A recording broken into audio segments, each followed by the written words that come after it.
Good morning, Year Sixes. Today we're looking at another advertisement from Nevada. So I have changed the order of your advertisements and we're going to start looking at this one now. Let's get cracking. We're going to be doing the same things that we have been doing up until this point, but we're going to be able to answer that lucky last question about comparisons. So let's get moving. Reading through your advertisement and picking out and identifying examples of your figurative language. So let's start by reading the advertisement.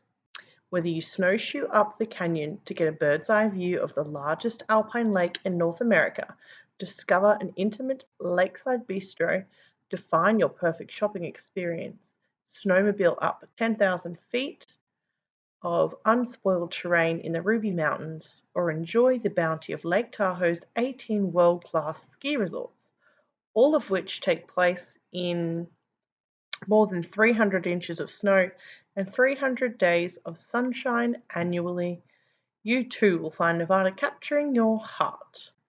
Plan your winter getaway at travelnevada.com and order your free Nevada Visitors Pack. That's the advertisement. Now, what I want you to do is pause the video before I say anything and tell me what figurative language examples you found within that advertisement. Just write them down in the box and then resume shortly. I found an example of personification and an idiom.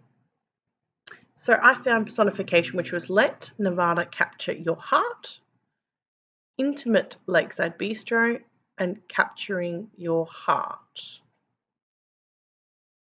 And then I found an idiom, which is bird's eye view. An idiom is a saying that we use that's not literal, but it has a different meaning. So in saying the quote or the saying, like bird's eye view, that's a saying that means you're going to be looking from above down onto something. Idioms are things such as have your head in the clouds. When people go, you've got your head in the clouds, that means you're daydreaming, you're not really being conscious or there or present. Things like if somebody says, in a nutshell, they mean to summarize. Things like, oh, that's a piece of cake. That means that it's super easy or that it's easy to do. If you say things like run out of steam, oh, I've completely run out of steam. That means you're tired, you're exhausted, you can't possibly go any further. So they're popular sayings that we use every day that have different meanings than the words that we actually speak. So if I was to say that's a piece of cake, I don't want a piece of cake. A piece of cake is a saying I use to express something else. So bird's eye view is that as well.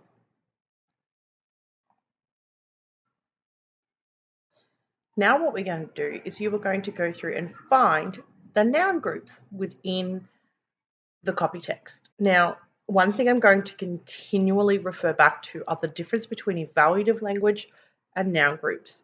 In yesterday's lesson, I explicitly said that sometimes there's crossover. Sometimes they can, particular groups of words or words can be more than one device or language feature. They can cross over. But what you want to do is have a very strong understanding of what a noun group is and what evaluative language is. Now, a key difference is that the language that they use, okay? So a noun group, for example, a noun group is something, the adjectives used in a noun group describe the noun. So the old grey elephant or the crisp high treetops or the largest alpine lake. Those are describers of the lake. Now, evaluative language, the adjectives attributed to, the noun or the object or whichever it is, are adjectives that pass a judgment or an opinion. So if you were to say the marvelous teacher, that is evaluative language because that's like an opinion, or the terrible teacher or the awesome teacher. Things like the I'm trying to think of an example that might be in here. If you were to say the beautiful Ruby Mountains, that would be an evaluative language, because beautiful is subjective. It's something that you could feel. You could see the Ruby Mountains, and you could say, those are very high Ruby Mountains. You could say they're beautiful, they're ugly. Those are subjective and personal adjectives. I'm hoping I'm not making this more complicated for you. So you've got to look at the adjectives attributed to the noun that's there. Okay, so if they're words that you think, well, that's someone's opinion, it's evaluative language. If those adjectives are describing words, then they're noun groups. Okay, anyway, I'm going to stop complicating it. Now what I want you to do is pause the video and go and find the noun groups that you see. There are a few in this one. So go ahead and pause the video. Okay, noun groups that I located were largest alpine lake, 1,000 feet of unspoiled terrain, world-class resorts, and 3 inches of snow. Now again, go and find what you popped in for evaluative language. I'm just going to continue on and pop these in. So I said evaluative language included perfect shopping experience, Lake Tahoe's 18 world.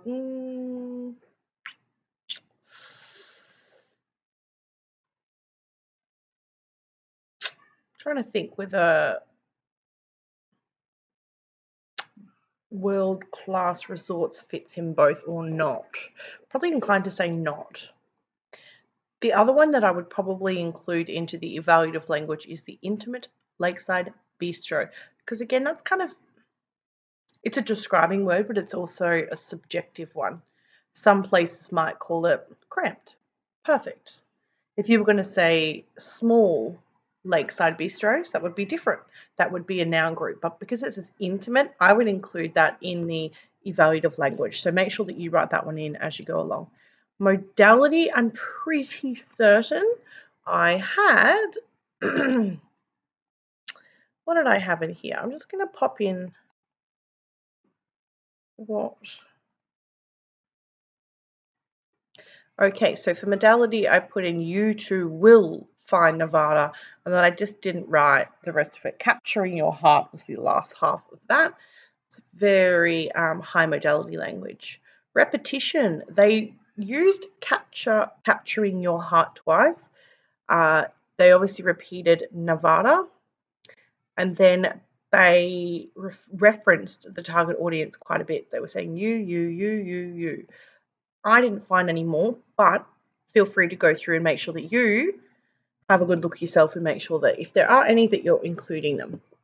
Now, narrative point of view, like we said, 90% of advertisements are second person, because the whole idea is that the advertisement is targeting its audience. So they are specifically talking to the audience. So this one, again, is no different. It's second person. And all you want to do there is make sure that you are going and finding examples of how you know it's second person point of view. So I've chosen let Nevada capture your heart, define your perfect experience, shopping experience. There are many other examples. So go ahead and make sure that you include those in. Pause the video at any point, finish writing that up. Now we're moving on to aspects of images that engage or persuade the reader. You're going to go and complete these 3 boxes on your own. So what I would like you to do is answer the question, why were those images chosen? So why does it have a backdrop, a man, 2 hands with a love heart? What effect does that image have on an audience? So you have to kind of put yourself in the position of the target audience and I guess explain what impact that has on you as an audience member. The next one is how does that image and the text underneath relate? Are they connected at all? If there is, explain what the connection is. So just the image and text are connected because, go for it. Then the layout. Was the layout effective? And again, explain 2 aspects of the layout. which had more of an impact on you. Again, that last question is asking for your personal opinion. Did you feel this was effective? If you didn't, that's fine. Why? What wasn't effective? What could they have done better? Could they have cut down on text? Could they have included more text? Could they have included more images? So again, whether you thought it was effective or not, write an answer down. Be very specific. Talk about 2 things that you felt were effective or weren't effective. Pause the video now and complete those questions. All right, welcome back. I've inserted answers that I have written. If yours isn't the same, that's not a problem, provided that you've answered the question being asked. So why were these images chosen? I have said the photograph captures a picturesque snowy setting which shows the mountaintops and the depth and cushion of the snow, which are things that they specifically spoke about in the copy text. The hands are there to create a heart which reflects their slogan, which is, let Nevada capture your heart. The simple use of colour and singular image is inviting and appealing to the eye. It encourages the audience to imagine themselves in the snow. Next part is cohesion. Why are these images and how are the images and text connected? This is just what I wrote. You don't have to have the same. The image was selected to reinforce the scenic location described in the copy text. The beauty of this natural setting is easily seen, allowing connections to the ideas being presented. So essentially what it's saying is the image reinforces what's being said in the copy text. It's got snow coverage, mountaintops, people in snow gear. It all kind of gels very, very beautifully. A layout. Was the layout effective? This is just my opinion. The layout was effective because it was simple, yet vibrant, and suited the location and holiday well. The use of blue and white text and images was also effective in tying the location and activities associated. The layout was appealing to the eye. The hands created a heart was a sweet touch to connect the text and the images together. It's okay if you don't have the same thing. But if you really struggled at answering these questions, now that you have an idea on how I answered them, see if you can go and do it yourself as well. Go back in and give it a pause and copy those down. The next one is that target audience question. So you're going to select, well, this is the advertisement we're doing, and we're going to discuss the target audience that perhaps this might appeal to. We're going to be using examples from the advertisement in order to support our idea of who the target audience is. What I want you to do is you're going to pause the video and you're going to dot point the people you feel this advertisement is targeting. Now remember, you can talk about age, but don't specifically give me a bracket. Just tell me the types of people you feel like it would appeal to. I already know off the top of my head that I don't know that this is appealing to the older generation. I feel like it's probably much more suited to younger generation. Therefore, tell me what types of people you think it would appeal to. Pause the video, try to dot point some ideas now. All right, in the box I have placed my answer for the target audience question. Just dot pointed a couple of things: people who enjoy skiing or snowboarding, people who like adventurous holidays, so they like to be busy on their holidays, and people who are probably young, young, fit, keen to be outside 12 hours skiing. So on the side of that box, there's an outline of how or what you should probably say within your answer. So identify the audience, explain the main idea, elaborate on the main idea, and reference language features to support with some examples. So this is what I've written. This advertisement is targeted at adventurous people looking to unwind and have fun. The main idea of the advertisement for Nevada is that the tourists will be able to explore natural sites, participate in snow-related activities, shop and socialize in comfortable luxury. It is selling an adventure and experience-filled holiday in a natural setting to people looking for a break away from the mundane, which means the boring.